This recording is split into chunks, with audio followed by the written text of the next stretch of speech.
Well, good morning or afternoon. What time is it? Yep, almost afternoon. Glad to have you today. This is our eighth session in the series, The Mantle of God's Power, and what a series it has been. What a blessing it's been to me to prepare and to study. I hope is a blessing and will continue to be a blessing as we finish up. Just only had planned one more session, but I think I'm going to make it 10 because I want to spend at least one sermon on Gehazi, who we're talking about this morning, but on Gehazi, who was a servant of Elisha. Today, as we come to the eighth session, we're talking of the mantle of God's power. We are looking at the invisible, unexpected protection of God. The invisible, unexpected protection of God. Now, although we're going to begin in verse 8, I'm not going to read verse 8. Verse 8 through verse 11 gives you the context for the miracle that occurs. And so rather than read it, I'm going to tell it. Now later on the third point, I'll read and retell it. You know how it is with the Bible. Sometimes you'll read it and go, what did I just read? You need to rehearse it over again in your mind to better understand what has just happened and what you've just seen. And so today, as we talk about the invisible, unexpected protection of God, let me begin by just telling you the story, laying the groundwork, setting the scene. The king of Aram was scheming, plotting, planning on attacking Israel. He attacked other nations and conquered other nations. The next one on his list was Israel. And he thought he had the upper hand. He gathered his top officials, his war strategists. He whispered in the night his secret battle plans to them. We'll set up a camp here, and then we'll take Israel by surprise when they come that way, because he had spies finding out what Israel's plans were. However, as he whispered his plans to his generals, he did not know that there was a man of God in Israel who had his ears tuned to heaven's frequency. The Bible says that Elisha, the prophet of God, when the king of Aram would whisper to his soldiers, God would whisper to his soldier, his prophet, Elisha. While they were in dark places, keeping a secret, God was telling it. And so Elisha heard the plans. He sent word to the king of Israel, be careful, change your plans. Don't go that way. The enemy is lying in wait to trap you. And of course, the day went and left, and they didn't catch Israel because Israel didn't come the way they'd been told they were coming. So they got more news, the nation of Aram did, about Israel's going in a different direction. So they went ahead of them and set up camp to catch him this time. But again, God whispered to Elisha what they were whispering to their generals. And Elisha sent word again. A number of times, the king of Aram set up traps, but Israel didn't come. Israel didn't follow the plans that they had heard Israel had. And finally, the king of Aram was so angry, he finally said, who's betraying me? Is there a spy in the camp? Which one of you is leaking my plans to Israel? One of King Aram's servants knew something. And he said, and I quote from the text, no, my king, it's not any of us. There's a prophet in Israel, and he knows what you whisper behind closed doors. He hears what you say in your very bedroom. Very clearly, the principle was when God is for you, even the craftiest enemy cannot overcome you. Oh, Aram thought he had. He thought he knew. He thought he understood. But the king of Aram didn't know what God knew. But then he gets this new news. There's a prophet. Well, again, king of Aram was a legend in his own mind. He thought he could outsmart the God of heaven. So he said, I'll go capture Elisha, and they won't have that prophet anymore. He told his people, find Elisha, tell me where he is, I'll send an army to capture him. And so the spies come back and say, Elisha is camped in the village of Dothan. And so the king of Aram didn't send a few men. He sent his entire army to capture Elisha. Horses, chariots, soldiers, and they secretly came in the dead of night and encompassed the village of Dothan. They were going to take Elisha by surprise. But Elisha knew what the king of Aram did not know. We should know it. Greater is he that is in you than he that is in the world. And when the enemy surrounds you, when trouble is knocking on your door, when it looks like you're outnumbered, God has already planned and made for your way of escape. So that's what we're going to see as we get into the text today. We'll pick it up in verse 15 of 2 Kings chapter 6. When the servant of the man of God, the servant is Gehazi, the man of God is Elisha. When the servant of the man of God got up early and went out, he discovered an army with horses and chariots surrounding the city. So he asked Elisha, "Oh, my master, what are we to do?" This is the first truth we can extrapolate today from the text. Fear keeps us from seeing God's provisions, because fear was keeping Gehazi from seeing God's provisions. Elisha woke up, as in any day, walked outside, stretched his arms, looked around, and all of a sudden, everywhere he looked, there was the enemy, surrounding on every side, an army, horses, chariots, soldiers standing at the ready. Have you ever woke up in the morning and discovered a battle you didn't expect? You ever thought that you stepped into a season when trouble was waiting for you before you even got your coffee? You thought it was going to be a regular day, but you woke up and all of a sudden you open your email and bang, bad news. You check into your bank account. Oh no, trouble. You went to the doctor. I didn't expect that diagnosis. And then all you can do is be like Gehazi.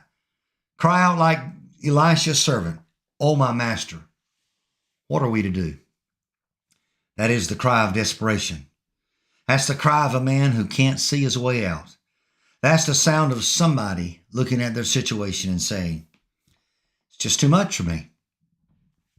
I don't have the strength. I don't have the resources. I don't have the connections." That's the cry of somebody who feels outnumbered, looking at their situation and thinking, "This is bigger than me. I don't have the answer." You see, here's the problem. Fear causes us to look at the wrong things. Let me rephrase that. Fear causes us to see the things we can see and think they're bigger than they are. We're focused on the enemy. We're not even thinking about the armies of heaven. We're focused on the problem. We're not even considering the promises of God. You see, what the servant Gehazi didn't know was that while the enemy was surrounding them, God was surrounding the enemy. He saw the army, didn't think about the angels. Saw the trouble, didn't consider triumph. God had already made a way, and Elisha knew the problem with Gehazi was he had fear. And he had fear because he could not see. You see, faith is the substance of things hoped for and the evidence of things not seen. That means you don't see them. It doesn't mean that you do not see them. It means that you do not see them in the physical realm. Abraham was looking for a city whose builder and maker was God. The eyes of faith see what exists in the world of God's promises. And so we'll pick up the text. Fear causes us to see the wrong thing. That's what happened with Gehazi. But then it says Elisha told Gehazi, "Don't be afraid, for those who are with us outnumber those who are with them." Then Elisha prayed, "Lord, please open his eyes and let him see," with horses and chariots of fire all around. This is the second truth we want to come out today and see. The eyes of faith can see the invisible hand of God. It looks like defeat. It looks like you're outnumbered. It looks like hopelessness because all you can see is what you can see. The faith is not acting for us. And so Elisha saw his servant trembling in fear, his eyes wide but not seeing, his hand shaking, his heart pounding. But Elisha wasn't worried. Elisha wasn't paralyzed because he wasn't focused on the natural realm. He saw God was supernaturally on the move. And so with the confidence of a man who walks with God, Elisha says, "Don't be afraid." The most common phrase in the Bible. Don't be afraid. Fear not. I don't care what's surrounding you. I don't care what the enemy has plotted against you. Don't be afraid. Elisha says something in the text that's a little bit, well, it's ludicrous if you don't believe in God. He says to Gehazi, for those who are with us are outnumbered, those who are with us outnumber those who are with them. What are you talking about, Elisha? There's nobody but you and me and the villagers. That's an army out there. Those who are with us, Gehazi, they outnumber those who you see. I hope you understand what's happening. The servant saw the army of the enemy. Elisha saw the army of the Almighty. But Elisha doesn't become self-righteous. Elisha doesn't condemn. Well, how dare you not have the faith to see or the knowledge to know or the trust in God's promises. Elisha just simply prayed, Lord, open his eyes. And when he opened his eyes, when God opened Gehazi's eyes, everything changed because he saw the mountain was covered with horses and chariots of fire all around. You see, Elisha knew what Gehazi didn't know, and Elisha knew what the armies of Aram didn't know. God already had reinforcements waiting for the enemy of his people. The enemy brought horses. God sent chariots of fire. The enemy had chariots, not chariots of fire, not warriors of fire. So you may feel surrounded. You may feel defeated. You may feel cast down because you all looks lost. I remind you, you're surrounded by the power of God. Here's the truth. What's against you is nothing compared to who's fighting for you. What a wonderful truth. Nothing of that compared to who is fighting for you. Let's pick up the text in the next verse. When the Arameans came against him, Elisha prayed to the Lord, please strike the nation with blindness. So he struck them with blindness according to Elisha's word. Then Elisha said to them, this is not the way. This is not the city. Notice, Elisha goes up to them. They're all blind. This is not the way. This is not the city. Follow me, Elisha says to them, and I will take you to the man you're looking for. And he led them to Samaria. And when they had entered Samaria, Elisha said, Samaria is the capital city. They entered Samaria, Elisha said, Lord, open these men's eyes and let them see. So the Lord opened their eyes, and they saw that they were in the middle of Samaria. And when the king of Israel saw them, he said to Elisha, notice how excited he is. Should I kill them? Should I kill them, my father? Elisha replied, don't kill them. Do you kill those you have captured with your sword or with your bow? Set food and water in front of them so they can eat and drink and go to their master. So he prepared a big feast for them. And when they had eaten and drunk, he sent them away, and they went to their master. The Aramean raiders did not come into Israel's land again. This is the third and final truth for today. Faith should expect victory in unexpected ways. Faith should expect victory in unexpected ways. What the enemy meant for evil, God meant for good, not just for his people, but for the enemy. The Bible says the Arameans came against Elisha. They saw Elisha as the enemy. They saw the Israelites as the enemy. And they had the weapons, they had the numbers, they had the strategy, but they didn't know. They weren't fighting Elisha. They were fighting God. Because when you come against God's people, God takes it personally. How did Elisha fight the enemy? Pick up a sword? No. Try to negotiate? No. He prayed. He lifted up his voice and said, Lord, strike them with blindness. And just like that, they were blind. Whole army blind. They were confused. They were disoriented. They were stumbling around in the dark. They didn't know what was happening. They didn't know what to do. And here's where it gets really good. Elisha doesn't just leave them in their blindness. He walks to them, goes to them and says, oh, you're in the wrong place. Let me lead you where you need to go. I could see those thousands of men with hands on shoulders and hands on shoulders. And in the front of the line was Elisha leading them. I love this.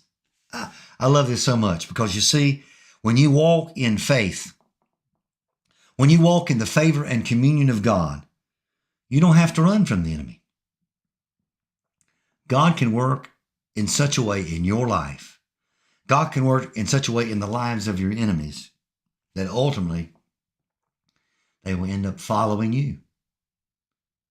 That's exactly what happened with Saul of Tarsus. He was killing Christians and imprisoning Christians. And what happened? When all was said and done, God didn't destroy Saul of Tarsus, the enemy of the Christians. God saved Saul of Tarsus, and he was not just like the Christians. He became the greatest evangelist of them all. You see, when you walk in the favor and communion of God, God will turn your enemies in their own path, and they will end up following you. So Elisha led them, blind and confused and powerless, right into the stronghold of Israel. When they got there, Elisha prayed again, open their eyes. And when the Arameans opened their eyes, paradigm shift. Israel surrounded them, and the king of Israel gets all excited. Should I kill him? Should I kill him? The fact that it's mentioned twice shows how excited he was. But Elisha had the wisdom of God. And Elisha said something very wonderful. Elisha said, no, you don't kill prisoners of war. You don't slay the men you've captured. Feed them. Here it is. God again is acting in ways you would never predict. When you're walking with God, you don't have to destroy your enemies. When you're walking with God, God doesn't necessarily destroy your enemies. When you're walking with God, God makes them your friend. He doesn't kill them, does he? No. It says he sets a table before them. Now, to me, that gives insight to Psalm 23 in a way that I'm not used to. We always think, thou preparest a table before me in the presence of mine enemies. But in a situation like that, both sides are enemies of the opposite side. And so if we were the Israelites, we could say, yes, there's a table prepared before me in the presence of my enemies, and they can see me enjoying God's blessings, even though they're my enemy. And that is exactly what the Israelites had enjoyed. They escaped trap after trap after trap. But on the other side, the Arameans, who should have been killed by any other nation would have been killed, find themselves now feasting and drinking and enjoying blessings given to them from their enemies, people they made their enemies. Thou preparest a table before me in the presence of my enemies means both sides of the table. And the Bible says they had a feast. And from that day on, those raiders never attacked Israel ever again. The battle wasn't won. The battle wasn't won with weapons. It was won with kindness and the power of God. Kindness and the power of God. You see, when God fights for us, he fights in ways we would never expect. Paul and Silas in jail singing. Guess what? Doors open and jailer and family saved. As I mentioned, Saul of Tarsus, he wasn't under conviction, out of nowhere, on the way to do bad things. God stopped him in his path and shook him to his core and saved his soul. O King Nebuchadnezzar, our God can deliver us. But even if he doesn't, we will not bow a knee. Nebuchadnezzar said, do I not see a fourth man walking in the fire? Oh, they're walking around Jericho. Look at those stupid Israelites. What in the world are they doing? Some liberal theologian said they stomped so hard that it broke down the foundations of the stone walls. If you've ever been to Israel and seen those stones they use, that didn't happen. God did a supernatural, unexpected thing. He's only got 300 soldiers. How is he going to defeat 15,000 Midianites? Because that's how God works. And then the Red Sea and Moses. I was talking with my brother-in-law Mark yesterday, and he told about a sermon that he heard David Wilkerson preach once. And the sermon was entitled, The Right Song on the Wrong Side of the River. That is a great title. That's about that's about Exodus 14 and 15. You see, the Israelites were on one side of the Red Sea, and the Egyptians were coming to destroy them. And they were frightened and fearful. But God parted the Red Sea, and they went over on dry land. And when they got on dry land, the Bible says the Egyptians followed them, and God brought the water back, and the Egyptian soldiers drowned. Wilkerson was making the point they should have had enough faith to sing before they crossed. They sang the right song on the wrong side of the river. The theme of today's lesson is we need to sing the right song on the right side of the river, to have faith in God's promises that he will protect us, that he will keep us, that he will provide for us. Sometimes God does part the waters. Sometimes he does confuse the enemy. Sometimes he does make the walls fall down. But sometimes he just says, stand still and see the salvation of the Lord. The only thing about God that you can predict, because he's not predictable, but the one thing you can predict about God, not what he will do or how he will do it, but you can predict this. God will always protect his people. God will always do good for his people. And in the end, God will always be glorified. I trust and pray that today's study has been a blessing to you, and that you've learned something about trusting God in the dark night of the soul. Because what you can't see is where God is most present. And faith is believing it's true. Heaven is a real place. It's not a fairy tale we tell ourselves. It's not the opiate of the masses to convert. Religion's not that. The Bible is true. God is real. And heaven is a place. I'm longing to see him face to face one day, but until then, while we're here on this temporal plane, we are trusting in a supernatural, eternal God. And he will do everything he said he would do and even more. God bless. Have a great day.